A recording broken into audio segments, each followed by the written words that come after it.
Turn your Bibles with me to 1 Corinthians chapter number 15. 1 Corinthians chapter 15.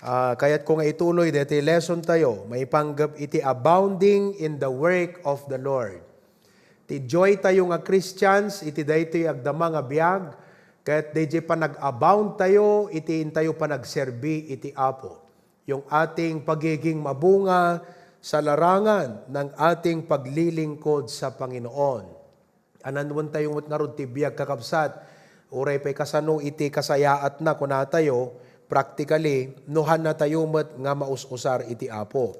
1 Corinthians 15 verse 58, the Bible says, everybody let us read, "Therefore, my beloved brethren, be ye steadfast, unmovable, always abounding in the work of the Lord, for as much as ye know that your labor is not in vain in the Lord." Father God in heaven, thank you for the opportunity to abound through the HBBC ministry.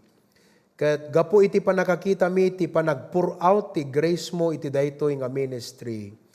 Gundawayan mi nga rod, Apo Diyos, nga involved dagiti bagbagimi, makitake part, Apo Diyos, gaputa mo mi, nga daytoy iti kasayaatan nga investment, iti timing, dagiti talents mi, resources, ken kastamoten dagiti influences mi, Apo. So Lord, continue to bless us with this message. In Jesus' name we pray. Amen. Mabalin tayon kakabsat, iti tumugaw. Praise the Lord. Always abounding in the work of the Lord. Daytoy kakabsat nga point, katay kadatay nga Christian, this is our point of evaluation and goal setting. No evaluatem ti biag mo nga Kristiyano, daytoy kakabsat ti pang-evaluatem ti biag mo. Ask yourself, am I abounding in the work of the Lord? Dayta kakabsat ti evaluation mo. Awan ti sabali nga kadaklan nga evaluation ti biag mo, no hanga deta kakabsat. Kasi detat purpose ti Apo kada tayo, no aping adda tayo agbibiyag pay. Mabalin na tayo mutin nga alan. Mabalin na tayo nga alaan sa jay langit. Ngem aping nga si bibiyag ka pay.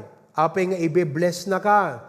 Aping nga impan nakakadeta nga pagubraam. Inikan nakadeta nga pagsapulam. Why? What is the intention of God? Is so that you will abound in the work of the Lord. Now, on the other hand, dito imot nga abounding in the work of the Lord nga topic tayo is also the point of goal setting. No, agset tayo kadigiti goals tayo ti panagbiag, ken plano ti panagbiag, kitaan tayo kakabsat, nga DJ nga plano, ket ti result na di biag tayo, agabound tayo ti ministry.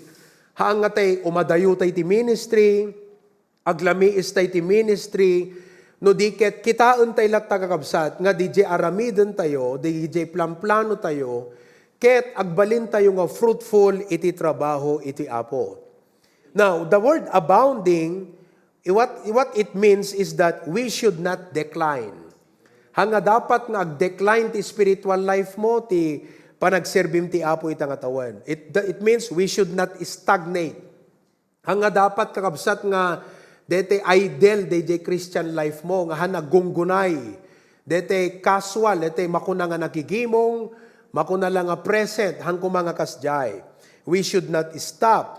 We should not become slothful. Labanan tayo, ti panagsulit tayo kakabsat, iti panagserbi tayo, panaggigimong.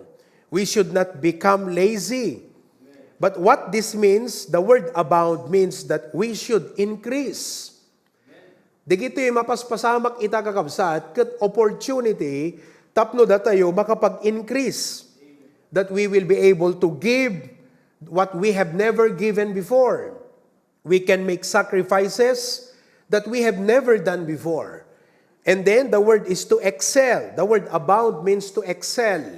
Han nga average, han nga dete mayat detan. No di ket ti agabound means iti ministry, han na mabaling ako na nga mayat ta Sunday morningen. Haana, no adda pay gimong ti malam, adda gimong ti Wednesday night, atendaran tayo. It means to abound, it means to do more. Hantay nga mapnek tinaramidan ti Apo ti biag tayon. No diket kaya tayo adupay kuma ti maaramid ti Apo ti biag tayo. Amen ba kakabsat? Sino kada kayo tinapnegken ti inaramid ti Apo ti biag na? No napnegkan, alakat sa bali DJ contentment kadagiti blessings, ngam sa bali DJ hangka dapat mapnek DJ growth mo kan panagserbim. Next, to be in great plenty. So there are three kinds of people in the church. One, those who make things happen. Those who make things happen. So, number two, those who watch things happen. Hindi agbuy-buya lang. Number three, those who do not have a clue of what is happening. So, would you like to abound in the work of the Lord this year? Amen? Amen ba mga kapatid?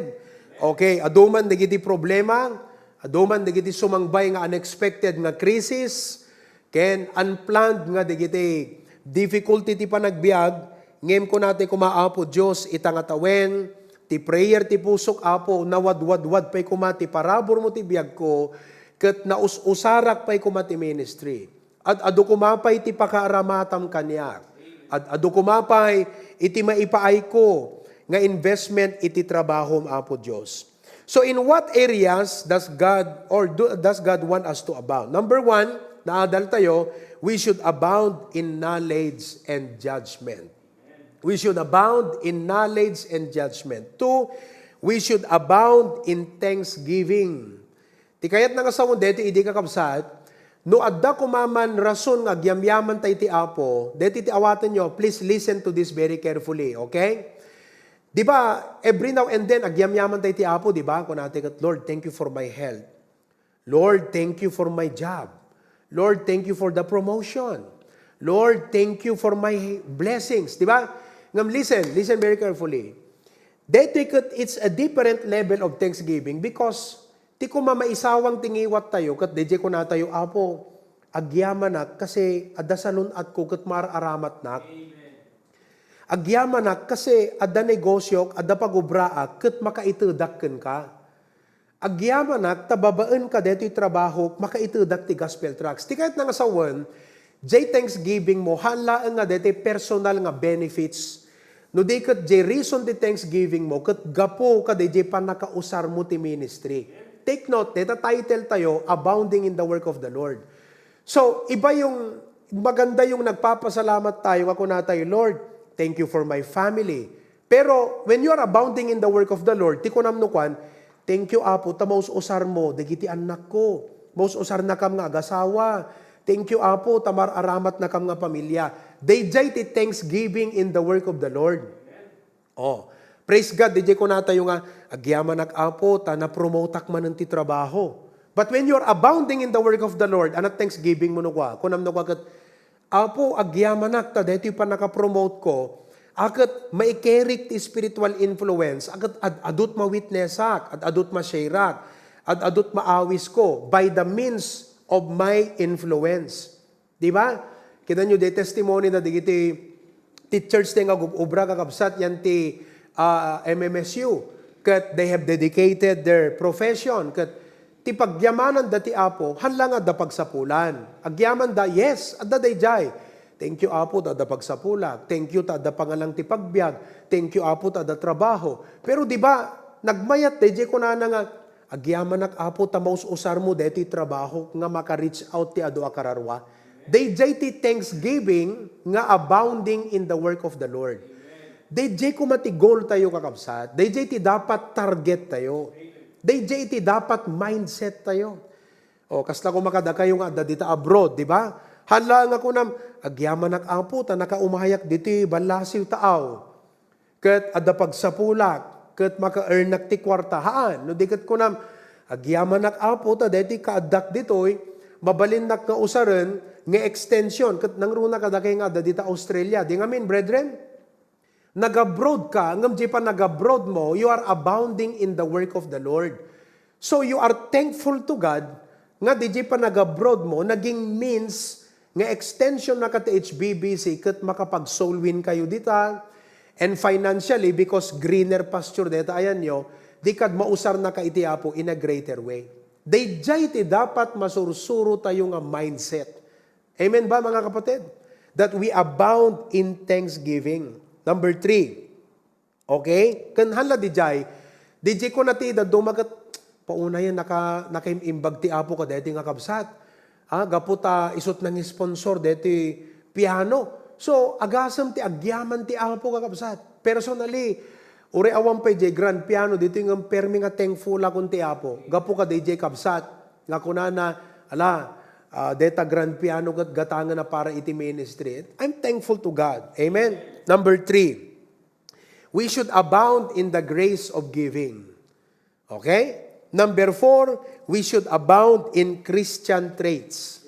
Abound in Christian traits. So itangatawan, kung natin kumaapo Diyos, kayat ko nga, biyag ko ag-manifest apo iti Christian life nga, I grow. Di ko na 2 Peter, giving all diligence add to your faith virtue, knowledge, temperance, patience, godliness, and brotherly kindness, and charity. Okay? Ag-manifest. Now, tonight, I will give you the 5th, number 5. In the work of the Lord, iti trabaho iti apo, we should abound in love. In the ministry, in the work of God, in the church, we should abound in love. Okay? Now, in 1 Thessalonians chapter 3, verse 12, the Bible says, "And the Lord make you to increase and abound in love." You see, no datayo lang kakabsat, hantay kaya nga pagubugan ti biyag tayo ti ayat. Ni Apo Diyos ti mangted dayjay nga ayat kada tayo. Abound in love one toward another. So sino kan ti ayatan tayo? Dagiti kakabsat ti Apo. Remember, Paul was talking to the church at Thessalonica, and he was telling the brethren, kat kunana, love one another. And of course, toward all men. Sino deta toward all men? Dagiti neighbors yo, dagiti strangers, dagiti tao, even as we do toward you. No kasano ti panagayat mimot kada kayo. Ephesians 4:15, "But speaking the truth in love, may grow up unto him in all things, which is the head, even Christ." Now, anot kahit nga sawon ti love? The word love means, if I'm going to say, I will love my brother, I will love my sister, anot kahit nga sawon neta? Compassion. At the compassion mo, kahit nga sawon kakabsat, makitam jay kasasaad day jay kabsat, ket at the concern jay puso, that is love. Haan nga ti love kakabsat ket detay mariknam, you are in the mood. No, ti love kakabsat is, you have a spiritual discernment, adaking ka DJ kasla Christ-like mind, nga makitam jay need ti kabsat, makitam DJ kasasaad iti brother, ket adda puso nga kunam, I want to help him. Nakita yung kakabsat, deta ti kayat ti apo kada tayo iti ministry, nga datayo nga brethren, ag-giinayat tayo. Now, I will give you 7 practical ways to love your brethren. 7 practical ways to love your brothers and sisters in the Lord. If you're going to abound in love, you must be a brother or a sister who will, kita nyo so these are the 7 practical ways to love one another. Okay? So kitan tayo no anat dapat nga masursuro tayo. Kitan tayo no anya iti makita tayo dito nga mai-relate tayo iti biyag tayo. Okay? 7 practical ways to love our brethren. Number 1, if you are going to love, be a brother or sister who will assist the new in the faith. Assist the new in the faith. Assistaram digitay kabaru iti pamati. So data ti panang exercise tayo ti ayat tayo kakabsat. Kaya't nangasawan, masapol nga kitaan tayo, han nga dete agin bubulag ka nga di makita no diket kitaan tayo, han ti bagbagi tayo kitan tayo dagitay new believers. Kitan tayo dagitay kabaptize, kapeng nga member ti church tayo. Kitan tayo dagiti barbarong ag tune in iti Facebook. Tada kay nga dadumagat isabsabay yung nga checken data Facebook yo. Oh, di ba? So, look at those who are new. Let us assist. Amoy ka na sa unti assist, kakabsat. Kasi handa pa'y ammo amin. Handa ammo ti agpray. Handa maawatan, apay ni pastor kas day agpreach. Anya deti maipanggap ti tithes. Anya deti first fruit. Anya digiti services tayo. So dapat adamang tulong kadakwada kakabsat. Nga kasla mangi-explain what is the Christian life all about. What the HBBC is, sino pastor, sino ti patriarch, anyada dagiti goals tayo ka dagiti Christian. We should have that kind of heart nga mangi-explain. Kalati arig nakakabsat kat di ba? No napangkatimay sa nga party, uno may sa nga selebrasyon. Let's just put it this way. Napangka kumadya restaurant kakabsat. Kat dim ammo ti pagisbuan, awan man lat pagdamagam, awan man lang iti mangsaludsud king ka, kat mapanunod na kat kunana, baka deti nga customer kat makaisisbo, di naman lang ko na di panunod na. Unohan kat, agay ayab kat ti waiter, awan pulos tumaltalyaw kakabsat. Uri siguro na imas iti makanijay, baka dim kaya ti agsubli. You know why? Poor service. Poor service. Ngam no napang kadimay sa nga restaurant kakabsat. Kat ijay pelang bungad, kunana king kakala Jollibee, kat welcome to Jollibee. Welcome to McDonald's. Good morning, sir. Good morning, ma'am. How can I help you? Di ba? Tapos no, gayab ka, kat nakalalis to nga umay. Kunang, yan ti CRU. Kunang, kat, ay sir, may kanta asistaran. Kahana kong kunana nga, ijahin kalata jayan, jelly code. Ti CR me. No dit kunana, may cancer ta asistaran ka. Di ba, dinakamay mayat kakabsat? Kalay dirabi Da na paminanganan nga sa nga pamilya, kat makaisisbuak, kat yan at CRU dito So in pasyar nagkakabsat, kat ada nagdadakil nga aso jay, kat no awan iso na nga ng kuyog, kanyag di pa sinikmap, nakdagiti labrador sa jay kakabsat, kat napanainan anaw, digiti aso. Hindi ko nakasipsip nga, sinilawan na jay dalan. Napanakim mismo. Idi rumuara kung kakabsat, ti problema, awan mutan, kasano kag sublik at labsak man DJ duwa nga dadakil nga asong kakabsat.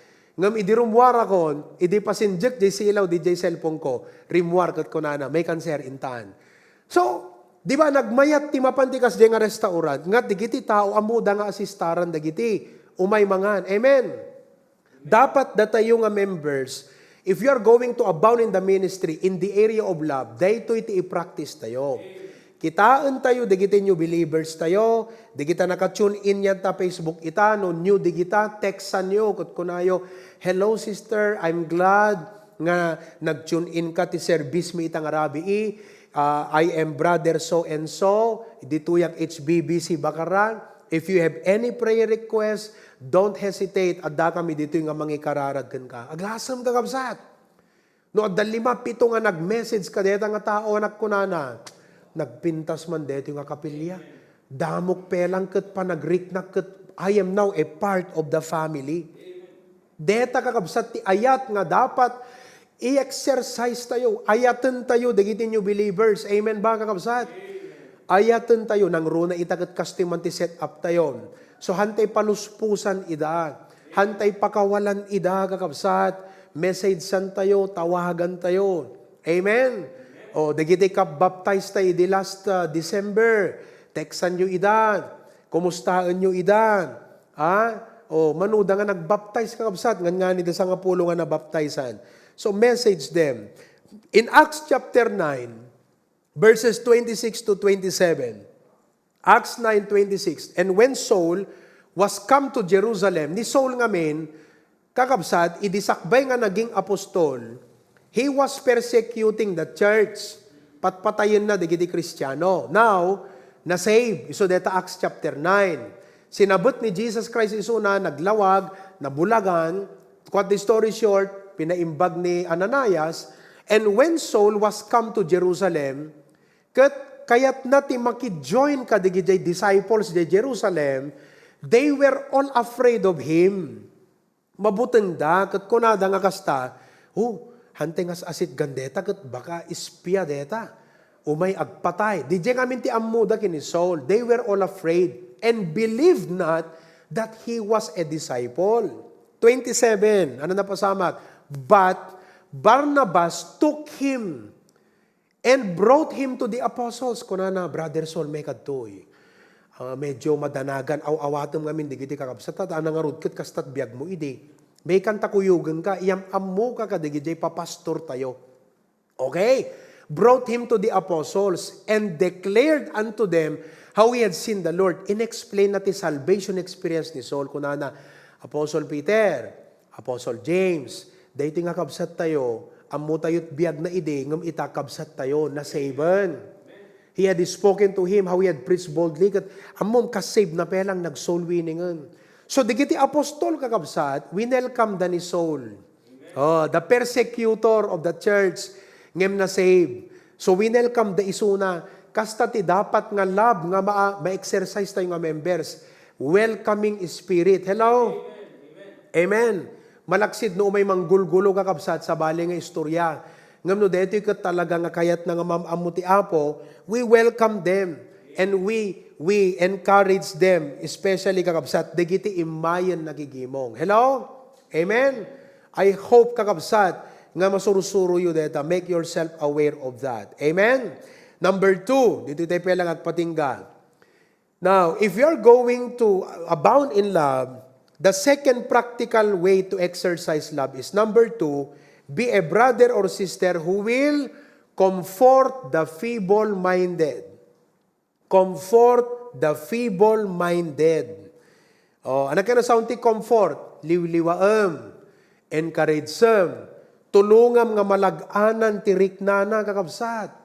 Amuyo aming nga tao, adut parikot ken problema na. Amen. Iso nga dapat datayo, aglalalo no imay te nakigimungan, da kayo nga members kakabsat, hangkeng agmismisuot. Amen ba mga kapatid? Hanyo mismisuotan, nagiti kakabsat, aming nga tao, da parikot kang problema na. Nakaisam kayo mo lagta, hello? Dakay nga dadta ebe, nakaisam kayo mo lang. Timay sa nga rule dito, bawal ang nakasimangot. Bawal ang nakasimangot. Ikabil ko dito nga rule. Maditi na kami suot kakabsat. Dita. Kasum ta sumrugak na kami suot kayo kasla dabasol ko. Kasum deta kakabsat. Di ba? Comfort the feeble-minded. 1 Thessalonians 5:14.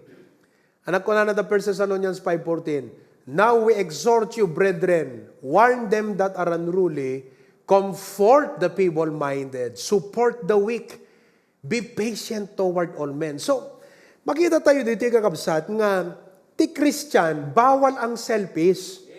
Bawal ang yung sarili mo lang iniisip mo. Bawal yung gusto mo lang ang ginagawa mo. No Christian ka, talaga nga ti pusong kakabsat, kat designed ti Apo nga kita ti padama Kristiyano, kat tumulong. That is God's design to your heart as a Christian. Now, anot feeble-minded?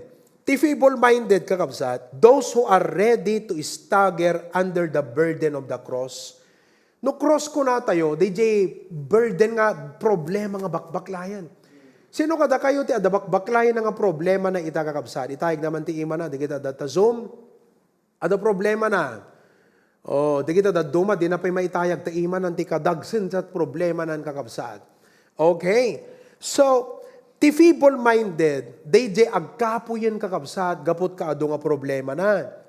And at the reproaches and persecutions, digiti ado nga panangikuspil, panangilalait, gapot pamati, gapot ti panakigimong mo, gapot pa nagserbim ti Apo, kat ado iti agsasaoging ka, iti negatibo, siyempre ti pusom kakabsat, kat talagang malunag. And are almost overset with the temptations of Satan. Ano ka na sa undeta? Gaputi ka adu nga parikot, masulisog kan iti lubong. DJ of offer ni Satan, masulisog kan. Gaputa, kala, dete, siyempre, kala kumano mabisin ka, kat operan na ka ni Satan, kalang gusto mo nang bumigay. Kasi hirap ka na Di ba? Gusto mo nang pagbigyan yung lust mo. Gusto mo nang pagbigyan yung emotion mo.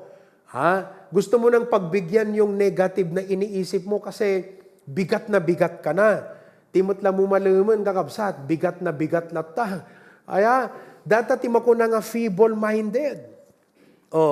Iso nga kuna na di Hebrews 12:12. Listen, Hebrews 12:12. Wherefore, lift up the hands which hang down, and the feebleness. Ano ka na son, deta hands that hang down. Nalupay atay talagang agsalungay ngayon kakabsat. Ngano makitam ka talagang hangko kayang kunana. Ag-give up, aglusdoy. Aglusdoyen kakabsat. Kat kunana hangko kaya ti problema ko. Hangko kaya, dito parikot kon. Uno, dito aglusdoy kat, jak kaya ti busog kon. Sa bali, di dyan hanga feeble-minded, di dyan kakabsat. Di dyan no kakabsat kat narawat. Ti feeble-minded kat, dito, jak kaya, dito parikot kon. Hangko kaya, dito pumayanda kanya kon. Diba? So, anat aramidam no makakita kat kasta kakabsat, hamo nga imamag. Anat aramidam, i-lift up mo. Tulungam, comfortem. Tapno pumigsa isuna, tano pumigsa kakabsat, talagang mausar ti Apo isuna, maaramat ni Apo Diyos ti biyag na. Tigiti madis-discourage. And the feebleness, anat feebleness kakabsat. Deti agkapoy ti tumengnan. Digitihan na makaulit second flooran. Kat ko na, DJ may nga natawagak, kat ko na nagat, among pastor, napintas dito building, among ti kasapulan, dito building tayo. Elevator, kunana. Kunakit awang pelat elevator na ita. Elevator pelang. Ti elevator kat 2 million. Ngam di kay madanagan kakabsat. Adalakat usaran ti Apo nga mangi sponsor. Kanadalakat provision. Kakabsat. Sigurado nga danto elevator na dito yung sanctuary tayo. For the meantime, agdan pelang kakabsat. Ngam no adda kwartayo, tangkat 2 million kakabsat, aguni kayon, di pa napatakdir ta kapilya, iplastar tayo ta elevator na kakabsat. Mangikabil tayo nga talaga, ngam itaawang pelang, taahan na kasama di budget. Okay? Ngam addan to elevator na, no ipalpalubos iti Apo. Di kitihan na makaulin. Marigata nun, aming nga tao, adut pagdadaanan na ita kakabsat. Diti amo noon at problema, parparikot. Nakita nyo man, dakay nga dadagita sanctuary, dakay nga data barangay 7. Italyaw yung man, di kita pa nagkita yung basit kakabsat. Di kita nga dataglawlaw mo, nadagsan problema na deta. Permi kitam, di kita kurut-rut tamuging nan. Kitam latata aybagnan. Kitam latatalanganan kakabsat. Talaga nga nadagsan di problema na. So, i-exercise mo ti love. Anat aramidam, inka-encourage san. Kasano pa nang-encourage mo? Asit gam ko ng brother. Anat prayer request mo. Amom, no adakasta nga bang damag kingkat prayer request anat mariknam. Di ba? Na imay ka dita gimong, imay ka dita fellowship, inta gathering place tayo. Kat ada na nga sidagkan ka, kat kunana kabsat. What is your prayer request? I will pray for you tonight. Po kakabsat, uray hamo maibaga ta prayer request mo. The fact nga danang damag, it's a comfort. Ngayon no, siyempre di kabsat, dinamag na, ikararag mo mang kabsat, kat kastiti problema ka ro, nakadagdag san, kabsat, temporaryo na, di kita nga bambanag. Komporto mo na, at the purpose ti Apo, di kita nga problema. The Lord allows that problem to happen in you because He wants you to grow. He wants you to experience His grace. Kat blessing tot kasukat na, di kita nga problema. Amen? Kas na da Brother Roldan, kat idi Sunday afternoon, kunana kanyak di agawit, kunana kat pastor, kunana. Inyimpress ti Apo iti pusok, kunana. Yan tangay ta, deti business mi kat danum. Kat 6 months, deti pa ubra tayo, kunana. Kat inyimpress ti Apo kanyak, amin nga inuman nyo nga danum, dito nga mineral water. Libre amin ng pastor. Kunada nga gasawa. Iso nga kunak ka, digiti agub ubra, libre ta danum tayo. Inom kay latta nga inom. Karganyo latat ice deta. Ngam di kay giyaw awid ti danom. Dito yung lang nga inumun deta nga danom. For your personal consumption only. Tatagakabsat kabigatan. Ag-message the brother Roldan kat kunada, pastor, at the problema nga napasamak diti business me. Kitam kakabsat, no kaano nga dete kabsat kat nag-commit ti Apo, kabigatan na, at adimte nga problema. Sino kadakiti nakapadas ti kasta? Idi, ada inaramid mo ti Apo, nag-commit ka, kabigatan na, may nangyari mga kapatid. Nakamamayat di pusom, kabigatan na, dama pasamak, kat permi nga madudug ka. O, iso nga tinawagak nga si God, in-encourage ko ida, kat kunak Brad, at the purpose ti Apo, di kita nga mapasamat. Ammo ti Apo deta, sakbay pa nga nangyari, ammo na idin. Kat nungan deta, kat pukaw yu ita, dakdakkel to ti isukat ti Apo kada kayo, Brad. Amen? O, nag-amen ni Sister Sunshine. See? So, nukas tatayo kakabsat, again, encourage tayo, akat awan nag-backslide, awan naglamiis, awan umikay, awan iti umadayo ti Apo. Kasi we encourage one another. Amen ba mga kapatid? Oh, uray tala isem tayo kakabsat, maka-encourage yan. Aginisem kayo mandita, isem man yung takaabayo, hangkeg, miso-misuot. Oh, ikabil kong tuman, didi kakabsat. Bawal ang nakasimangot. Oh, amen? Amen. Tatay pa lang agpatingga kakabsat. Okay, katag kararag tayo nga rudan. Apo Diyos, we come to you. Blessing man ang dito lesson mo itang Arabi, Apo. Imperialize mo kada kami nga iti trabaho, we should abound in love. Kat nakita mi among the 7, dito dua nga practical way, nga panangipakita mi ti ayat mi, kadagiti kakabsat. Umuna, asistaran mi digiti new believers, Apo. May kadwa, kita mi digiti agkapkapoy, digiti madagdagsanan, kaya tulungan mi ida. Hanggang kumatay Kristiyano, Apo, nga namisuot, hanggang kumatay Kristiyano, Apo, nga dete maka-offend, do di kadakam kumatay Kristiyano, Apo, nga maka-encourage kadagiti agkapkapso ta adot problema ti tattao ita, Apo. Iso nga Lord God, tulungan na kami agbali na blessing, help us to spread joy and spread cheer and to everyone, dear God. And bless the offering tonight.